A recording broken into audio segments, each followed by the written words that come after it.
Hola, soy Sergi Villalba. Estudié Biología y Oceanografía en la Universidad de Barcelona. A lo largo de mi trayectoria profesional he participado en diferentes expediciones, una a bordo del Bioespérides en el norte de Brasil, realizando una campaña oceanográfica, y otra a bordo de un catamarán haciendo una circunnavegación grabando un documental sobre los objetivos de desarrollo sostenible.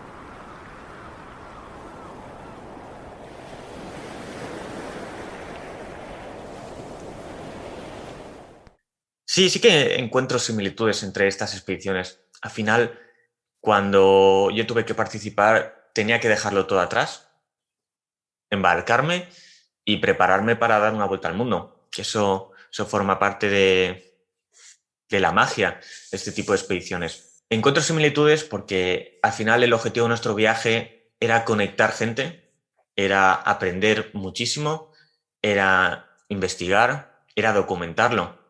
Igual que el objetivo de esas expediciones. Sí, para mí esas expediciones son algo muy épico, la verdad. La gente que iba ahí sabía que había la posibilidad de que no iba a volver, porque en ese momento eh, un viaje transoceánico tan largo supone de mucho riesgo, es decir, tanto enfermedades, escorbuto, que si, bueno, que si piratas, que si riesgo de otras maneras. Pero esa etapa, yo como biólogo me hubiera gustado muchísimo vivir esa etapa. Vivir esa etapa de coger un barco, te vas a dar la vuelta al mundo y todo lo que veas lo escribas. Porque al final, tanto Jorge Juan Ulloa, que el objetivo era medir el meridiano de terrestre del Ecuador.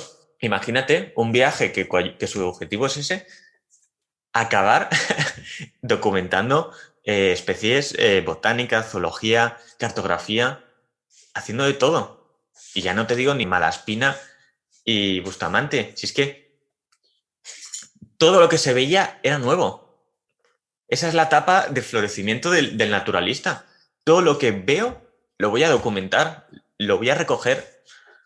Y ya expediciones también, la del Beagle, la del Challenger. Si es que todas estas expediciones en ese momento eran, lo, lo- eran bueno, el mayor avance, yo creo que de la ciencia. Todo ese descubrimiento de diferentes zonas del mundo. Claro, ahora mismo, ¿también se podría hacer ese conocimiento? Sí, sí que es verdad que hay muchísimas especies que ya se han documentado y se han documentado bien. Pero, por ejemplo, creo que se habían descubierto 1,2 millones de especies en la Tierra. Pero es que los cálculos se dicen que es que pueden haber hasta 9 millones en la Tierra. Hemos descubierto y hemos documentado bien solo una pequeña porción de todas las especies que pueden haber en la Tierra. Y, y ya si hablamos de los seres vivos que viven en el mar, se ha documentado menos de un 10%. Si hacemos ya énfasis ahí, si es que aún se pueden descubrir muchas cosas. Lo que pasa es que no tan a simple vista, porque lo que está a simple vista ya se ha documentado bien. Pero, por ejemplo, hace unos años se descubrió una especie de calamar gigante. Bueno, pues las condiciones de vida del calamar gigante hace que estén en profundidades y quizás es mucho más difícil documentarlo. Pero es que aún se pueden descubrir cosas. Sí que veo esa relación. Y nosotros pudimos recopilar información muy útil. La pudimos recopilar a través de nuestros medios y a través de la gente a la que íbamos preguntando de diferentes problemáticas. Pudimos estar en Canarias y pudimos ver un problema que hay con los cetáceos, que es todo el tema de los buques y los navíos que hay entre islas y cómo sus trayectorias pueden cambiar o pueden cambiar el rumbo de cetáceos o pueden afectar a su propia integridad. Cada año había una noticia de que una ballena, un cachalote, un calderón había sido atropellado por un navío en las Islas Canarias. Claro, hay un problema de verdad ahí. Entonces, recopilábamos un montón de información, aparte de que en nuestro trayecto con el catamarán siempre se veía delfines, veíamos algún tiburón, tortugas, veíamos rorcuales, veíamos cachalotes, veíamos de todo. Al final, que eso también, la observación es importante. La observación de si un grupo de delfines nos siguió casi desde Canarias hasta Cabo Verde. Esas son cosas importantes. Y al final recopilar toda esa información es de gran utilidad. ¿Qué pudimos ver también, por ejemplo, aquí en Canarias? Que es que tuvimos la oportunidad de hacer la autopsia a un delfín. ¿Cuál era el objetivo? Primero, determinar si esa influencia de plásticos había causado la muerte del delfín. No fue por ese motivo, porque fue por la mordedura de un tiburón que se infectó y finalmente acabó varando ese delfín porque estaba ya que no podía moverse. Pero los datos que nos revelaron los científicos de la Universidad de Las Palmas de Gran Canaria es que cada 2 por 3 se encontraban material plástico en los contenidos estomacales de diferentes especies de cetáceos. Y ya no hablo de microplásticos, sino hablo de bolsas de basura, hablo de palitos, hablo de cosas que son plásticos grandes y se van acumulando. Y como digo cetáceos, puedo decir aves marinas, puedo decir tortugas, puedo decir un montón de cosas. Ese es el gran problema que hay con organismos que son más grandes. El plástico, porque nosotros tenemos una visión privilegiada, pero ¿cómo le vamos a decir a una tortuga que diferencie una bolsa de plástico blanca de una medusa? Si es que no se puede. Yo soy una tortuga, me la comería igual. Ya te soy sincero. Entonces, sí que tuvimos en contacto con muchísimas especies y vimos todas las problemáticas que hay.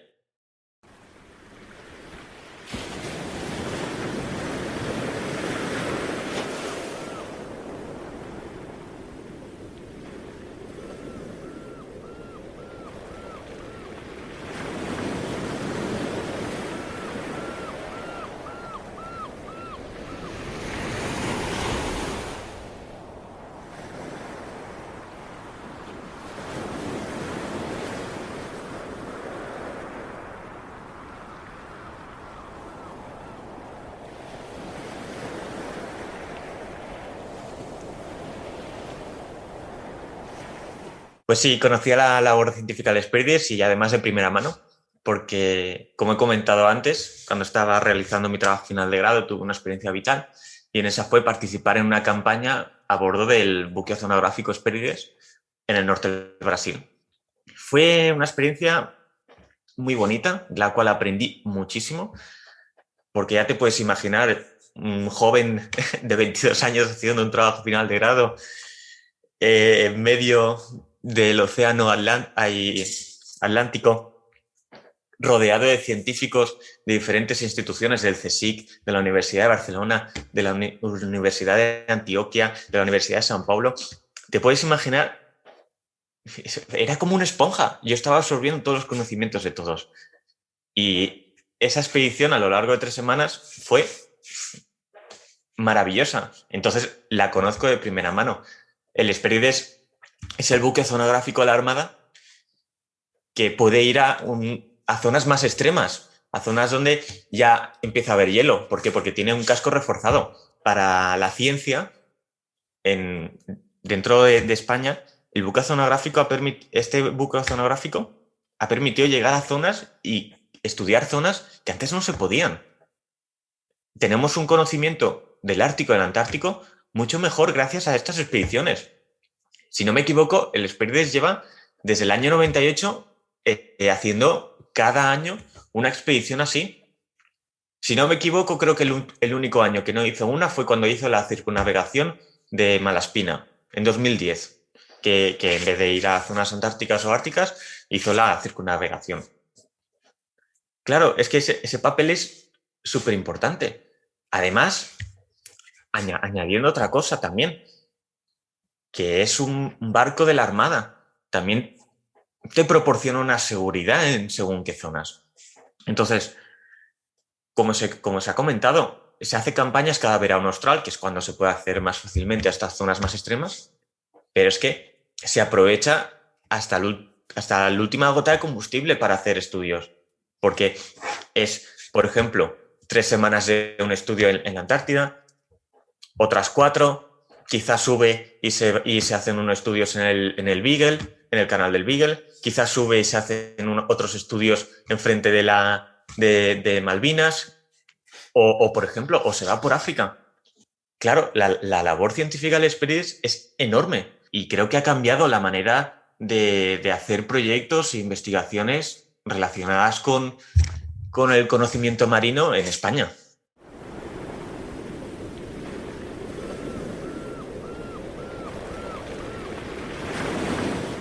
¿Qué peligros yo vería ahora mismo en los ecosistemas marinos?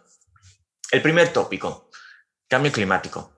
La evolución del incremento de CO2 en los últimos 150 años, desde la revolución industrial, es lo que está marcando este cambio climático antropogénico. Es esa acción humana de quemar combustibles fósiles, de que haya más CO2 en la atmósfera. ¿Por qué? Porque está afectando a muchísimos equilibrios dentro del sistema de la Tierra. Uno de ellos, pues por ejemplo, la temperatura. Al final, si todo el planeta se está calentando, el mar también se está calentando. Con una consecuencia, tenemos un riesgo de expansión térmica. Además de que se deshagan, y cuando hablo de expansión térmica, digo de que pueda subir el nivel del mar porque ocupa más volumen. Pero es que además de que se deshagan glaciares, que se deshagan, que se vayan rompiendo icebergs de Antártida y Ártico, que vaya desapareciendo ese hielo. Si es que estamos incorporando más y más agua, más volumen. Una consecuencia, el aumento del nivel del mar. Y eso ya hablo consecuencia hacia nosotros. Porque al final nosotros somos seres que hemos vivido en costas. Vamos a tener un problemón en el futuro con eso. Pero es que ya yendo más allá, tenemos problemas de acidificación de los océanos. ¿Por qué? Porque el océano es como llamamos en la ciencia, es un gran tampón. Es capaz de absorber moléculas y mantener ese equilibrio. El océano ahora mismo está absorbiendo moléculas y moléculas de CO2 para que la temperatura de Tierra no se dispare. Y a un problema ya totalmente antropogénico, que es el plástico. Bueno, tenemos esa visión nuestra de que nos va a afectar a nosotros, pero ¿cómo afecta a nivel de especies? Que, por ejemplo, unos microplásticos se pueden quedar en la arena, pueden cambiar la porosidad de la arena, modificar la temperatura y que de esa modificación de temperatura de la arena los huevos de las tortugas salgan más machos que hembras. Porque hay muchas especies que la temperatura influye en el sexo de los huevos. Claro, es que está afectando a muchísimos niveles y no somos conscientes de esos. Entonces, ¿cuáles son los principales problemas? Temperatura, la temperatura al nivel del mar. Los plásticos, es un problemón, la verdad. Es un problemón porque ha habido un consumo a lo largo de años de plástico que no se han podido reciclar y se han ido lanzando. Y no somos conscientes de todo lo que hay, ni cómo puede afectar en un futuro. Y sobre todo, el tema de la acidificación de los océanos. Para mí esos serían 3 puntos muy importantes. Además de juntar otro, que creo que últimamente también se está nombrando mucho a partir del documental de Seaspiracy, que es el de la sobrepesca. Y nosotros, bueno, para nosotros es una realidad ir al supermercado y tener una amplia distribución de todos los peces. Pero ¿sabemos la procedencia de eso? ¿Sabemos cómo se han capturado? Si esa captura ha llevado la muerte de otras especies por captura accidental, como comenta el documental, si han muerto delfines, o por ejemplo, o por qué estamos matando tiburones solo por su aleta, porque apenas se aprovecha. Si es que ese problema también sería uno de los principales.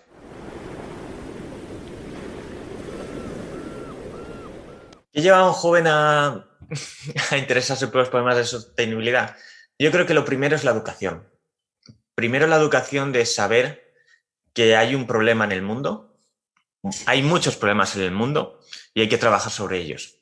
Hay que trabajar sobre ellos siempre de manera coordinada, porque aunque la ONU repartiera esos problemas en 17 objetivos de desarrollo sostenible, es decir, esos objetivos se marcaron con unas problemáticas, cada uno de ellos está relacionado con el otro. Si juntamos los que son más tecnológicos, están relacionados en crear ciudades más sostenibles, en un sistema de consumo más eficiente. Si vamos a los medioambientales también, el objetivo número 13, el de cambio climático, el 14, conservar la vida marina, el 15, conservar la vida terrestre, están relacionados. O sea, ¿qué me lleva a mí? Que es que hay que hacerlo ahora.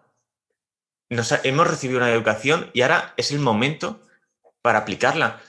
Más que nunca tenemos una educación con el tema medioambiental. Sinceramente, y me duele decirlo, los objetivos de desarrollo sostenible para el 2030 son muy difíciles de conseguir. Ojalá en 2030 te pueda decir que se hayan conseguido. Pero eso no deja que haya que luchar por ellos. Es una primera meta que se puso. Quizá en 2030 va a salir la ONU diciendo no los hemos cumplido, pero hemos luchado por ellos. Y eso es lo que importa. Me lleva a interesar porque es algo que nos envuelve a todos. Porque es algo que forma parte de tu vida. Y llega un momento en que no puedes mirar a un lado. No puedes dejar que las cosas se vayan haciendo y que necesitas formar parte de eso. Necesitas formar parte con una acción, aunque sea mínima. Aunque me digas que tu acción es reciclar, ya es algo, ya estás haciendo algo. Pero es importante no rendirse. Y gracias al documental pude ver en diferentes lugares cómo se trabaja. Y hasta el sitio más recóndito están trabajando por esos objetivos. Hay que actuar y este es el mejor momento. Cuando tenemos una educación y cuando tenemos unos conocimientos adecuados para hacer que se logren estos objetivos de desarrollo sostenible. Pues lo que primero le diría a un joven es que aprenda y que observe cuál es la realidad, pero cerca de su entorno. Hay tantas maneras de colaborar con la sostenibilidad como si colaboras con una ONG, como lo estoy haciendo yo. También puedes hacer una iniciativa de barrio, como si es una iniciativa de barrio de ir a recoger basura, como si es una iniciativa de barrio de proponer unos contenedores para reciclar más eficazmente.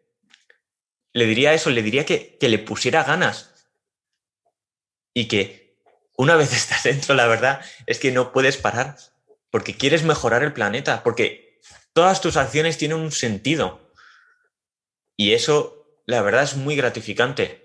Te pueden salir ideas que de verdad tengan un impacto en la sociedad.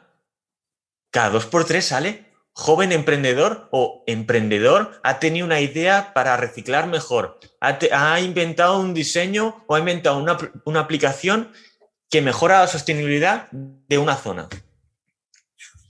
¿Por qué? Porque la gente le da el coco y piensa maneras originales para poder ayudar en la sostenibilidad. Pero es que mi consejo es, no intentes cambiar lo que está pasando a millones de kilómetros, a miles de kilómetros de donde estás, porque todos los problemas empiezan aquí. Le diría que observe el entorno que tiene y que proponga soluciones para mejorar su entorno, porque al final esas soluciones seguramente se podrán aplicar en muchísimos sitios del planeta de la misma manera. Le diría eso, le diría que pusiera ganas, conocimiento y es que se acabará dando cuenta que todas sus acciones tendrán un valor, que eso es muy importante.